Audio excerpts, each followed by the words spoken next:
And if y'all thought any of those fights were even remotely hard, I'm just going to tell you now, prepare your cheeks because there's more where that came from. God damn. But not me. I'm good. You know me. I'm a master hunter. You feel me?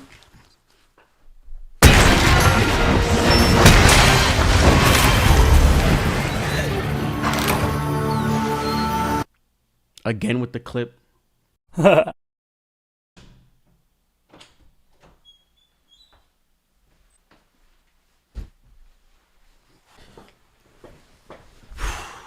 Personally, I don't think we need to go into much depth for this review. And that's in relation to what Monster Hunter Rise did to the series after big changes that Monster Hunter World introduced. Despite what you might have seen or heard, Monster Hunter Rise is the premier entry point for newcomers. I would have never even dreamed about saying this for Monster Hunter World, even though it was kind of a reset and it was meant to be an entry point for newcomers. Because as a PSA, man, if you read the text that they show you on screen, you will be fine.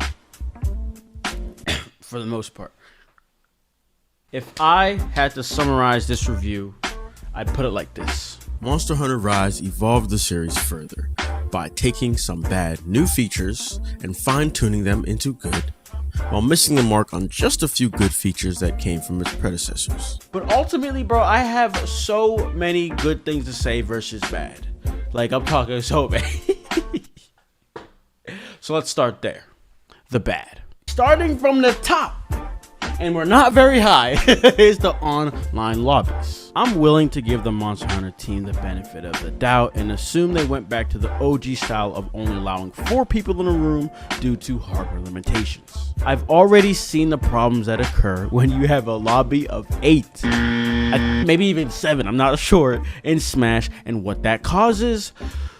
So I'll let this one slide. Monster Hunter World opened up the lobbies to 16 people. That was insane, unexpected, but it makes sense, right? Home console.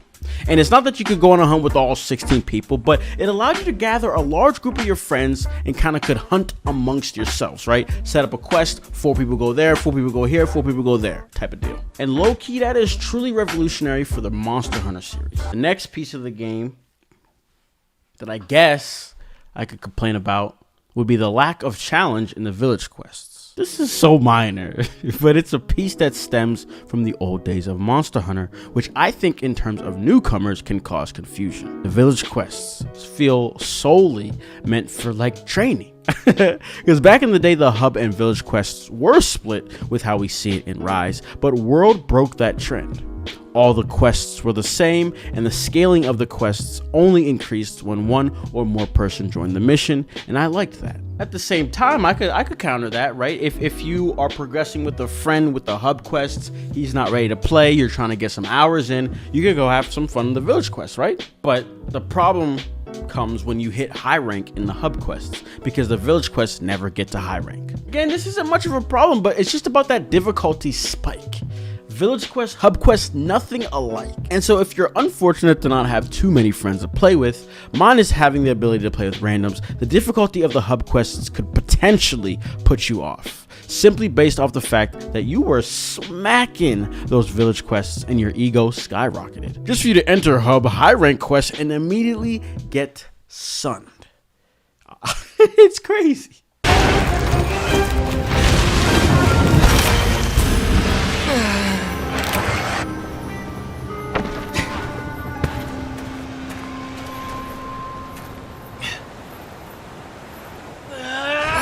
But that wasn't me. I didn't record that gameplay. Who the f put that in there, bro? If you're watching this while trying to formulate a buying decision while being a Monster Hunter newbie, it goes like this. If you like what you see, you will like what you'll play. And this is where we get to have some fun and talk about the good. And let's just flesh out that statement I had going on real quick. It's a funny story, but I've actually been waiting for this portable styled Monster Hunter for some time now. 4 years ago, I made a video that my OGs will remember. Monster Hunter on PS4 is coming. Long story short, 7 months before Monster Hunter World was announced, I put the pieces together and called it. But in that same video, I said while Monster Hunter is going to move back to home consoles, they will continue and make a portable line of the series. I started my Monster Hunter journey on Monster Hunter Freedom Unite for the PSP, and I did not touch, I barely even looked at a single 3DS Monster Hunter. I was not using that little Joy-Con. No, it just wasn't happening. And after I looked up old gameplay, the way this series branches out is no foreign thing. But it was to me. The trailers they showed us for Monster Hunter Rise did not prepare me for the sheer movement and speed you have in this game. It is unlike anything this series has seen before and literally shakes the boundaries that have long separated Monster Hunter from its children. It's quite crazy if you really think about it. The Wirebug is the most fire thing in this game, and it's very ironic because I've been planning and working on a Freedom Wars video for some time now, which will be coming out in the next 2 weeks, but the Wirebug, right, is what I'm calling the Thorn Perfected. For those who know nothing of Freedom Wars, don't worry, I got you. While the Thorn has some features the Wirebug doesn't, the Wirebug has its own features that the Thorn doesn't, and actually outclasses it based on its differentiating features, in my opinion. We're gonna spend some time on this topic because it is the biggest part of the game. It's funny though, this is messing up my plans a little bit because I'm gonna be talking about some of these topics and concepts in the Freedom Wars video, but it's applicable here because the Monster Hunter genre is all about movement, and this game took it to a new level. Bro, we went to the moon. Diamond hands, you feel me, bro? The Monster Hunter genre is known for their tight, sort of melodic touch that the Dark Souls genre mastered in its combat, with an added importance for spatial awareness, which is directly related to your surroundings. And new to the series per Monster Hunter World are area interactables and even other monsters, which all need to be kept in consideration. With no jump button, you know, when you're playing these Monster Hunter games, you'll notice that you're probably running a lot, sometimes running more than you're actually hitting. But Freedom Wars was the first ancestor of Monster Hunter that added in something to not just replace the jump button, but improve it. And honestly, guys, like, I feel like I've been blindsided because I never thought Monster Hunter would add something similar.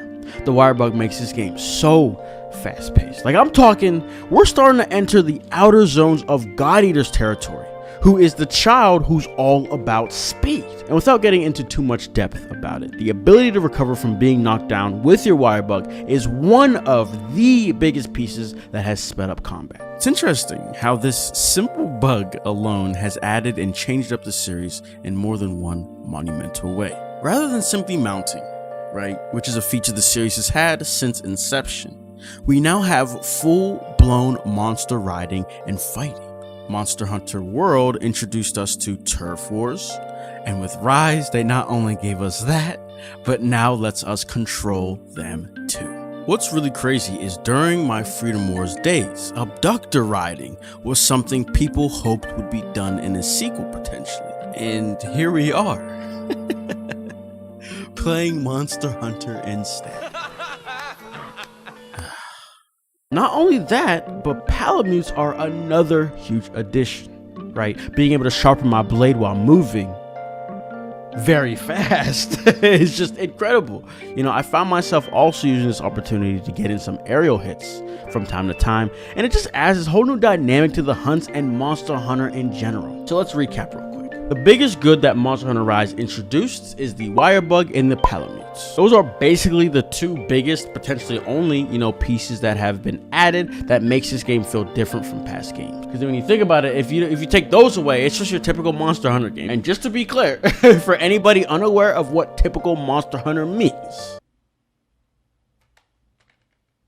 who shall become a sword today? Is that you, Internet? Oh, T-Rex, I know you're not talking. Hunt a monster, carve a monster, make some gear. Okay, cool. So real quick, to expand on the Wirebug, last kind of point, they added this other feature attached to them called switch skills. These skills are mostly connected to Wirebug usage and basically just adds cool moves that you can interchange between 3 sets for each weapon. You're going to quickly fall in love with these, I just know it, so try them all out and yeah. But moving on, a feature in Monster Hunter World that they fine-tuned in Rise is under the umbrella of set building, or what we could call Endgame. As you progress the game, you're going to notice that armor sets come with added skills, and by wearing different sets and having more of the same skill, the buffs and improvements they provide increase. Armor sets have skills, and later in the game you can even create talismans to add on to those skills, but the bigger piece is the decorations or gems, whatever you want to call it. And again, there is no need to go in depth on this topic because as you play, you'll figure it out, so I'm just going to keep it high level. But what needs to be addressed and highlighted is the quality of life improvements that they have done to gathering and building and getting decorations. I don't know why I did that. In Monster Hunter World, getting decorations, which could be added to your armor sets, gem slots, was all RNG based. You went through a hunt, and by the end of that hunt, you got a random assortment of these gems. So if you were hunting for that rare attack boost gem, good fucking luck, my friend. Whereas in Monster Hunter Rise, you are in control. Kind of. You create the decorations with monster parts and gradually unlock new decoration, what I want to call recipes as you progress. And you know, it's pretty straightforward and it's simple, which is what we want. That is literally like all the big changes from Rise, from World to Rise, whatever you want to say it. But there are so many minor things that at the same time add up to big things that I want to talk about. So let's attack it like this. I'm gonna call this segment the rapid fire round. No more hot/cold drinks. God bless. Man, does it feel great not having to think about bringing these to each damn mission. Like, it's been a progression for the Monster Hunter team of streamlining certain aspects of the series because it used to be very tedious back in the day. The biggest quality of life change for World was probably always being equipped with the whetstone. And really, that's the equivalent to no hot or cold drinks for this game. Quick and to the point. Monster Hunter World turned the Monster Hunter genre into more of a quote-unquote complete game versus simply hunt, and more hunting. And part of that was through the addition of a structured story plus a fleshed out village. While Rise backtracks a tad bit, it's more like they blended old school and the new school. We still saw a structured story, but it felt more minimal than how it was in World. Additionally, they kept a more fleshed out village, but at the same time, not really. At the very least, I was expecting the Smith to be in his own spot, but nope. They just threw his ass in the middle of the village just like the old days, and I'm not mad. I'm not complaining in any sense. On top of that though, and this is probably the bigger piece, Monster Hunter World was like a 20-minute process just to get into a hunt. I'm probably over exaggerating just by like 5 minutes. The ability to turn on my Switch, pick a mission, and be hunting in actual seconds is a blessing.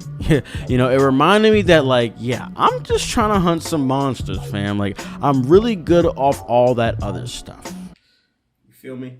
One button for the win. That was easy. Another part that felt normal at the time, but with how Rise streamlined it, really makes me chuckle at the old days. And it's tied to resource gathering. Now, when you search a bone pile, mine some rocks, it's just one click and you get all the resources available versus the multiple we had to press in World. It's small changes like this that add on to everything else we discussed that ultimately makes Rise a way more fast-paced game than what we're used to. And boy, do I love it. Audio cues are cool. You didn't think I was gonna say that, did you? Go! Whetstone time. I can't lie, man. Like, I enjoy the little banter our hunters do now. You know what I'm saying? Like, from letting us know a big attack is on the way, the little quirky comments like the other one I played. It just adds to this hunting experience, you know? I know some of you might find it annoying, but personally, man, I like it. Like, I can't complain. All in all, Monster Hunter Rise stays true to the genre while fine-tuning and implementing proper adjustments to the structure they've redefined in Monster Hunter World. The gimmicks that people like to refer to them as are key features that have helped make this newest entry in the genre feel fresh and exciting. This game's the GOAT, and it's a 10 out of 10 from me. Play that, yes sir. Yes, sir. Play my shit. Yes, sir. While there was a lack of Elder Dragons, the ending is clear that the upcoming free updates will be exciting.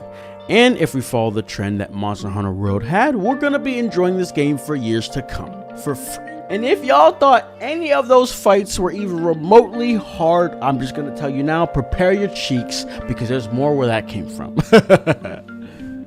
God damn. But not me, I'm good, you know me, I'm a master hunter, you feel me?